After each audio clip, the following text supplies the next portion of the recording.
I'm Charlie. I'm from Phasecraft. I'm going to talk about representing fermions on quantum computers. I'll give a quick overview of it. I've got a lot to get through in half an hour, so I'm just going to get stuck into it. So before beginning, I've got to give a quick shout out to Phasecraft. We're a quantum algorithms company. Our whole deal is we just sort of try and develop ways to get the most out of existing quantum hardware. So we don't make our own hardware. We sort of like partner with existing hardware companies and try and push their device as hard as possible. So we've partnered with Google, IBM. You can read the rest on there. If that sounds interesting to you, we're hiring at the moment, so you can follow that link. Anyway. Okay, so quick outline. I'm just going to talk about why we want to do this in the first place, why we want to represent fermions on quantum computers, how we would do this in the kind of abstract algebraic sense, and then what this actually means for circuit design. And then if there's time at the end, I'm going to talk about whether this stuff is going to be relevant in the fault-tolerant era, because that was something I was thinking about when making this talk. Okay, so why do this? Okay, so I mean, most people here probably know, but fermions are like one of the two types of fundamental particle. You've got fermions, bosons. Electrons are fermions. If you want to understand electrons, you've got to understand fermions. Why do you want to understand electrons? Because if you want to understand, say, materials or chemical systems, then if you understand how the electrons work, then you're basically there. So say you have like a battery material that you're screening. If you don't want to go to production and like test it in the lab, if you can simulate the system of fermions or system of electrons in there, then you basically know how it works. Okay, why do you want to do it on a quantum computer? Because fermions are difficult to simulate classically. So there are a few methods for going about this. There are Monte Carlo methods which suffer from sign problems. Basically, they become highly sensitive to errors once you like scale the system size up beyond a certain point. If you want to simulate time dynamics of these systems, you're going to try and simulate just classically simulate the quantum state vector, and then you're just limited by the number of degrees of freedom you have to keep track of, which grows exponentially with your system size. So you can really only go up to about like 40 modes of the state of the art at the moment. And tensor network methods are a newer method for estimating properties of fermionic systems, and they're limited by the amount of entanglement in the system that you're trying to simulate. So if you want to simulate like a highly correlated system, then you're going to run into like an exponential resource wall. So quantum computers have a bit of an edge there. Okay, and why are quantum computers more suited for this? Well, for time dynamic simulation, time dynamics is kind of the sort of fundamental use case for quantum computers. Like every efficient quantum algorithm essentially reduces to time dynamic simulation. So it's kind of the main thing they do. And for ground state estimation, it's also expected quantum computers will be useful for that too. Now this fundamentally is a QMA hard problem. So like in the worst case, it'll be hard for quantum computers, but it is expected that sort of natural systems which reach the ground state naturally in nature wouldn't necessarily fall into this hardest case scenario. Also, quantum computers would have a sort of exponential memory advantage in storing the states that you prepare, in the sense that they kind of prepare the actual quantum representation of the state which you would have like full access to, and you could measure all the information about it. Okay, so how does all this work mathematically? So the main thing is that systems of fermions and systems of qubits sort of speak different languages, and the idea of an encoding is to kind of translate between the two things. So before going into that, it's worth just talking about what these languages are and what's different about them. Okay, so I initially had a whole thing about the symmetrization postulate to set all this stuff up, but I didn't have time to go through that, so I'm just going to talk about the fermionic algebra. So you describe many-body fermionic systems with what we call sort of Fock states, which describe the configuration of the system. So you can divide your system into a bunch of different fermionic modes, which can be like electron orbitals or something, and you just describe your system configuration by which of these modes are occupied by an electron and which of them aren't. And dynamics on this system are going to be described by operators which sort of map between these configuration states. And a natural kind of operator basis for these is what we call the creation and annihilation operators. These have a natural physical interpretation. Like the creation operator, you feed it a state where a mode is unoccupied, it occupies the mode. Annihilation operator does the opposite. And true to form, like most fermionic Hamiltonians have quite a simple expression in terms of this like alphabet. Like most Hamiltonians are going to be like like sums of like products of 2 of these, products of 4 of these. Anything beyond that is a bit rarer. Okay, But there's a bit more to it. They also have these other algebraic properties which encode the antisymmetric relation that fermions have. So basically, if you have a fermionic system and you exchange two fermions, then you pick up a minus sign in front of the wave function. And this is captured in the anti-commutation relations between the creation and annihilation operators. Essentially, the order in which you apply them matters. So like if you apply them in one order, you get a state. If you apply them in a different order, you get the same state but with a minus sign. You can think of the ordering as being like the particle labeling. Now, in fact, like all properties of these operators essentially come from algebraic relations between them. So this other anti-commutator down here also encodes the creation annihilation properties of these operators and also defines like the entire Fock space they live in. So if you want to represent this system, you essentially just need to find a representation for this like system of algebraic operators. Okay, and that's what a fermion encoding does. So a fermion encoding is just a way of translating between this operator algebra and the operator algebra that lives on qubits. So I'll just quickly go through what that is. So qubits, the dynamics and observables are described by the alphabet of Pauli operators. So on each qubit you have Pauli x, y, and z. Pauli x like flips bits, Pauli z applies phases depending on what state it's in, and Pauli y does a bit of both. These are also fully defined by these algebraic relations. So Pauli's on the same qubits, they anti-commute if they're different, but Pauli's on different qubits commute, so they sort of act like entirely independently of each other. And this is kind of the key difference that you need to sort of find a way to get around when representing fermions on this. Okay, so I'll just get into like the most basic way of doing this. So the Jordan-Wigner transform is like, you know, one of the first examples of fermion encoding. In fact, it was first invented as kind of the other way around to map spins onto fermions, because in some cases that makes things easier, but you can use it the other way around. And the way it works is basically you define a mapping from your Fock states to your qubit states in the simplest way possible. You just say, I'm going to assign each mode to a qubit, and then if that qubit is 1, the mode is occupied. If it's 0, it's unoccupied. And to define the creation annihilation operators, we can start with these sigma plus and sigma minus operators, which do the same thing, you know, particle creation-wise as the creation annihilation operators, but they don't have the requisite anti-commutation relations because Pauli's on different qubits commute with each other.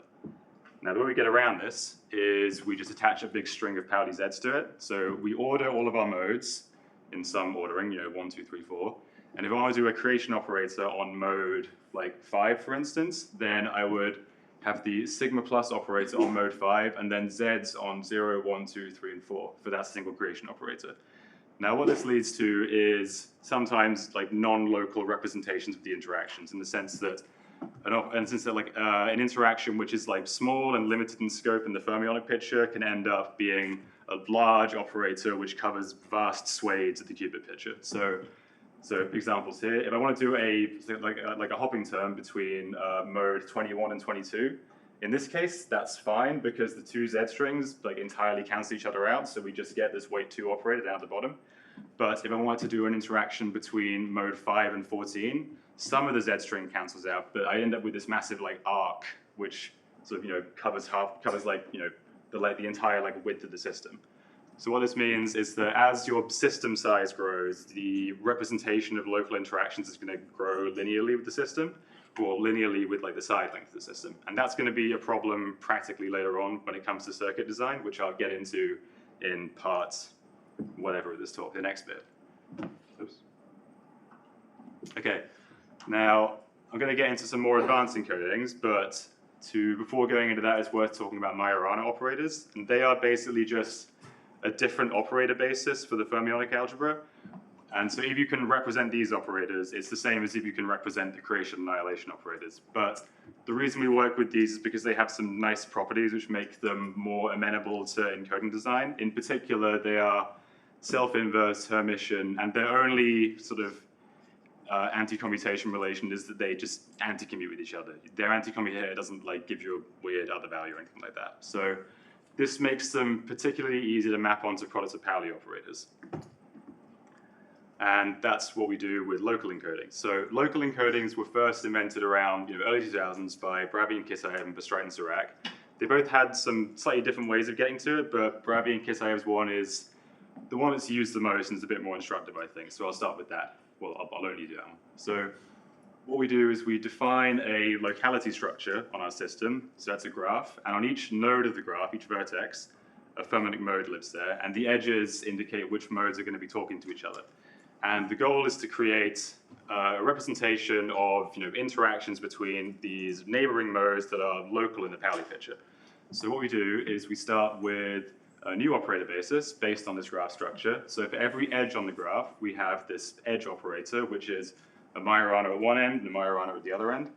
And for every vertex, we have the vertex operator, which is both species of Majorana which live on that mode. And if we can represent these, we can represent the entire even fermionic algebra on the system, which is all we want physically anyway. Okay, now these properties, operators, like all the other ones, have their own set of algebraic properties, and if we can find some operators on qubits with the same relations, then we're done. And these properties are, if an edge and a vertex operator are touching each other, then they anti-commute. If they're disjoint, they commute from each other. Same with edge-edge operators. And the final thing is a loop of edge operators has to go to identity. You can sort of think of that as moving a particle in a circle, nothing happens, right? Okay, now the goal, like I said, is to find local qubit operators which have these properties. So one example is the compact encoding, which was developed at Phasecraft by myself and my colleague Joel Klassen. Now, similar to the Jordan-Wigner transform, we just start with a bunch of qubits that we assign to each fermionic mode. These would be the black ones in this picture. And for every vertex operator, we just assign this to a Pauli Z on each of the black qubits. Now this is fine, vertex operators all commute with each other, that's okay. And for these edge operators, we have these definitions here. So they have an X and a Y at each end. So this means they anti-commute with the vertex operators, but they need to. But sometimes this isn't enough for the edges to anti-commute with each other. So we have these extra qubits populating half of the faces on the lattice. And some of the edge operators have this kind of leg coming off where they act on this face qubit. And this means that in places where they would commute normally, they end up anti-commuting. So we see these two guys here. They have an X at each end there, so they would anti-commute, but the Y and the X here allows them to, so they would commute here, but the Y and the X here allows them to anti-commute. So we have the full set of algebraic relations. Well, almost, except for the loop condition. So some of these loops of edge operators go to identity, but some of them don't. So like the ones around these blank faces, the loops make this kind of non-trivial Pauli operator. But the way we get around this is, since these non-trivial loop operators are all mutually commuting Pauli operators, they define a mutual +1 eigenspace. So as long as we project into this space, which is the space where all of these operators act as one, act as identity, then in that subspace, the entire set of algebraic relations is obeyed. So in that subspace, we have a full representation of the fermionic system. Now, in a sense, this defines a error-correcting code of which the loop operators are kind of stabilizers. And if you look closely, it looks a bit like a toric code, which I'll talk a bit more about later on. But the upshot is, as long as we're in this subspace, we have a full representation of this fermionic algebra, and all of our operators are represented on these local Pauli operators. So our interactions, when they're local in the fermionic picture, they end up being local in the Pauli picture. So if I wanted to do an interaction between any two adjacent modes on this picture, I would only need to worry about, like a weight 3 Pauli operator.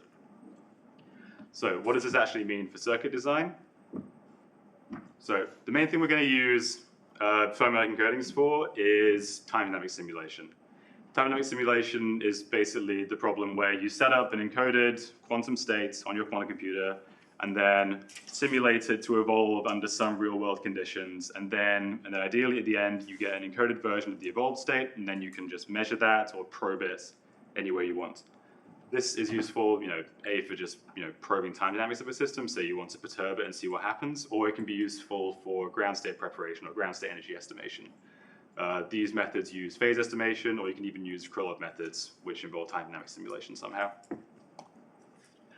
So the kind of time dynamics algorithm that we're most likely to use on near-term hardware is Trotter-Suzuki algorithms. So the way this works basically is you take your Hamiltonian, and a Hamiltonian is just like a sum of terms which represent like different interactions in the system. And the way Trotter algorithms work is you just evolve under each of these terms separately rather than all at once.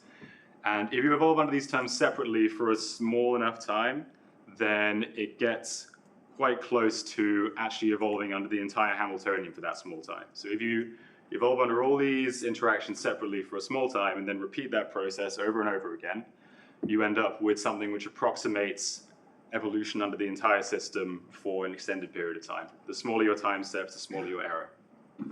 The main cost of this method comes from the cost of directly implementing these individual interaction terms. So basically, the higher weight the interaction term, the more qubits is going to be, the more logic gates are going to be involved in its implementation. So for example, this H6 interaction that acts on 2 qubits, so it will end up being a circuit something like this with like 2 CNOTs. This H7 interaction has like 4 qubits interacting with each other. So we have a larger circuit which has like 6 CNOTs and it's a lot deeper. So the bigger your term, the more gates you have to use, the longer the circuit's going to take, the more resources you're using up, and the less you can parallelize. So this is where you have to start thinking about the trade-offs between your different encodings. So Jordan-Wigner is quite space efficient because you don't need to use any extra qubits. Initialization can be quite easy because the representation of the fermionic states on the qubits is quite simple and quite straightforward. But on the other hand, it has a high gate overhead, and I'll get into the details of that later. Local encodings have low gate overhead because of this local representation of the fermionic interactions. They also have some error mitigating capabilities because of their status as error correcting codes. But they also require more qubits, and because the encoded states live in this entangled code space, it can be difficult to prepare your initial state before you even start going. Okay, so a quick example system for the things we might want to simulate using these encodings is the Fermi-Hubbard model. This is just a very simplified lattice system where you have, say, a square lattice, for instance, and on each site you have a spin-up site and a spin-down site. And the only interactions you have are hopping between neighboring sites of the same spin, and an energy cost, a Coulomb repulsion term when you have an electron of spin up and an electron of spin down occupying the same site.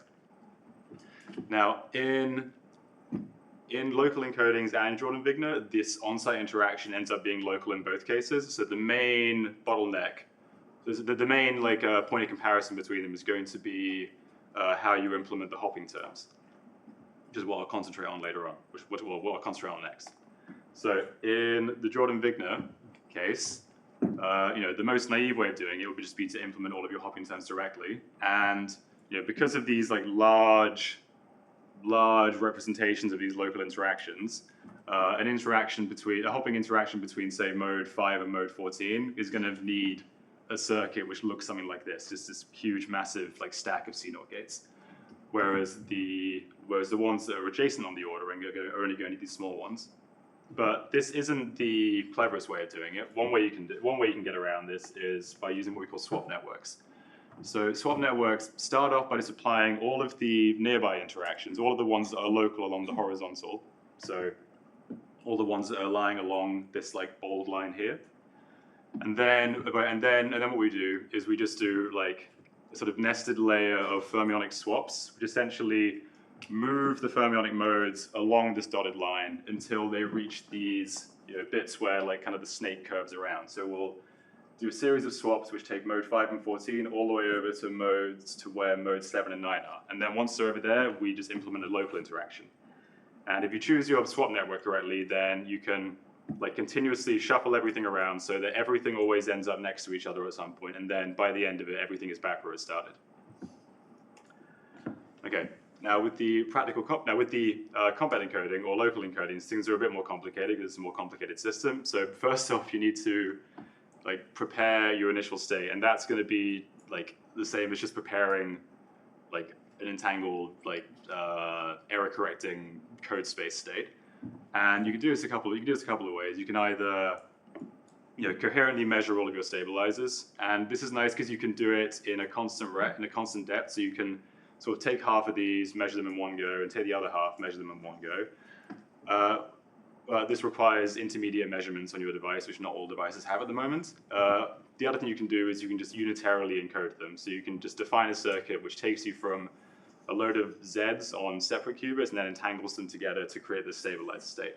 Although the complexity of this is going to scale with the system size. When it comes to the actual simulation with the compact encoding or other local encodings, things become a lot simpler because since all of your interactions are just local, you can just divide them up into disjoint sets, apply them all at the same time, do them all and then just repeat. So here I've taken my hopping terms, divided them up into this blue, green, red, and yellow set. These are all disjoint, they can all be applied at the exact same time. I just apply red set, blue set, green set, yellow set, then that's all my hopping terms done. And I do my on-site interactions in between at some point. Now depending on your hardware, there are some clever things you can do. So say you're operating on some superconducting hardware where sometimes gate depth is more of a limiting factor than the actual number of gates. So if you were implementing this system, you might have some extra qubits you aren't using, for instance, in these blank faces here. So you might want to use some of the extra gate budget you're afforded to sort of deform some of these terms, such that more of them are disjoint to each other. So I could take this red term, deform it so that it's now acting on this sort of missing qubit in this empty space here. And that way it would be disjoint with the blue terms as well. And then I could implement them all at the same time, which could save me a lot on gate depth. Some other tricks you can do, I'm going to use an example from our friends at Continuum. They put a paper out recently called Demonstration of Break-Even Between the Compact Encoding and Jordan-Wigner. And what they do is they find a clever way of ordering the interactions between these, ordering these interactions such that these CNOT gates cancel out. On their device, like gate depth is less of a problem and more just total number of gates. So if you can find a way just to like line everything up such that all of your CNOTs cancel out, then that's going to be a more desirable thing. Another thing demonstrated in this paper are the error mitigating properties of local encodings. So when you're doing quantum simulations, like in the sort of pre-error correcting regime, then you want to try and deal with the errors that are inevitably going to accumulate in your device. So one thing you can do is you can sort of post-select away results that you know to be unphysical. So in the case of Jordan-Wigner, where we have no error correcting properties, we can still do this a little bit. So if we're simulating something like the Fermi-Hubbard model, we know this to be a particle number preserving system. So if we take our simulation output and then count the number of particles that are left in there, if we have a different number of particles, then we know something has gone wrong, so we can throw out that result. So if we throw out all these erroneous results and only look at the ones where we know we're still in the right physical picture, then our estimates are going to improve, which is shown in these blue dots here. So this is the estimate of the Coulomb edge density on a Hubbard-like model that they were simulating in this paper. And we can see that filtering on particle number brings the estimate closer to the true value. Now, local encodings can do this, but they can also post-select on their stabilizers. So as well as errors that are taking you out of the right particle number sector, they can also take you out of the code space. So remember how I said the local encodings, everything has to live in this +1 eigenspace of all these loop operators. So we can verify that we're in this eigenspace by just measuring the loop operators as observables. And if they all come out to +1, then we know we're in the right space. But if some of them come out to -1, then we know that something has pushed us out of the code space. And we know that it can't be anything in the model that we're simulating because the model commutes with, because the simulated Hamiltonian commutes with the code space by definition. So as well as selecting on particle number, we can also post-select on any result, on any simulation results where our stabilizer measurements fail. And we can see on this graph that while only selecting on particle number gives a similar improvement to the Jordan-Wigner model, post-selecting on particle number and the stabilizers improves things even further and brings you within reach of the actual exact value that you're trying to estimate. Okay, so one thing I was thinking about when writing this talk is like how relevant this stuff is going to be in the fault-tolerant regime, because all the stuff I was talking about are all the things I was talking about are more NISQ focused. Like Trotter algorithms are more of a NISQ algorithm. Post-selection is a NISQ strategy. NISQ stands for Noisy Intermediate Scale Quantum Computers, by the way. But when it comes to fault tolerance, the game kind of changes. And I wanted to talk a little bit about how the potential relevance of these things might be affected by this. So with fault-tolerant quantum computing, we have error correction, right? And this means we can like scoop errors out of our system faster than they accumulate. And that means we have access to much longer circuit times and much larger systems in principle. So at that point, we start caring less about like nickel and diming our circuits and like crushing them down as small as possible, and more about just the asymptotic resource cost of the algorithms we implement. And this is where and with this in mind, we start thinking about more advanced time dynamic simulation algorithms. I've not got time to go through exactly how this works, but the state-of-the-art in quantum simulation are what we call quantum signal processing based algorithms. Rather than just implementing Hamiltonian terms directly, what they do is the building block they require is just a unitary operation where the matrix form of the Hamiltonian is embedded in the matrix somehow, and that's the only resource required. And the main thing to implement this is just to construct this operation where the Hamiltonian matrix lives. And depending on how you do this, the encoding can either be relevant or it can be not relevant at all. So it's an active area of research on how to construct these block encodings, but I'll talk about just a couple of basic ones. So one way of doing it is by using what we call a oracle, which just contains information about the matrix elements of the Hamiltonian. So this would be some quantum circuit which outputs just a number onto a qubit register, and this number would be like a matrix element of the Hamiltonian. And you'd be able to sort of query this and say, okay, I want the jkth element of this Hamiltonian. And the complexity of implementing the block encoding using this is only really dependent on the sparsity of the matrix implementation. So the encoding is kind of irrelevant. Like you'd be fine with just using the Jordan-Wigner because all you really care about is what the matrix looks like. But there are some other methods of doing it. So there's one way called the linear combination of unitaries construction. And the way this works is basically if you have a series of controlled implementations of Hamiltonian terms, then if you project the control register into a particular state, then in the block of the matrix, just defined by this state, the Hamiltonian will live there. And encodings could have some relevance here because depending on how you implement this series of controlled operations, if you're able to represent your fermionic interactions on like small sets of logical qubits, then this could allow for parallelization where large non-local representations like Jordan-Wigner would have to just be applied in series because they're touching each other.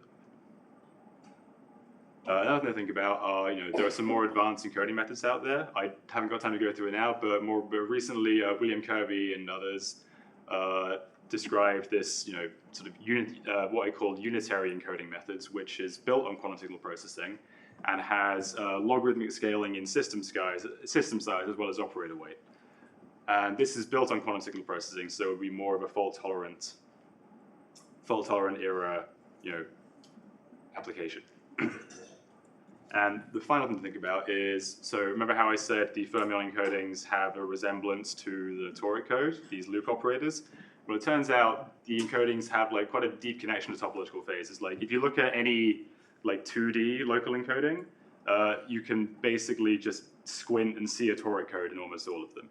Actually, no, I think by definition, all of them. And so the toric code or surface code is one of the more popular platforms for error correction at the moment. And it stands to reason that I think any insights into the connection between fermionic encodings and these topological phases of matter could potentially yield applications in fault-tolerant simulation of fermionic systems. Maybe we can kind of cut some corners here and there. Anyway, that's all I have to say. I just managed to get through everything in half an hour. Yeah, if anyone has any questions. Yeah, let's take a break.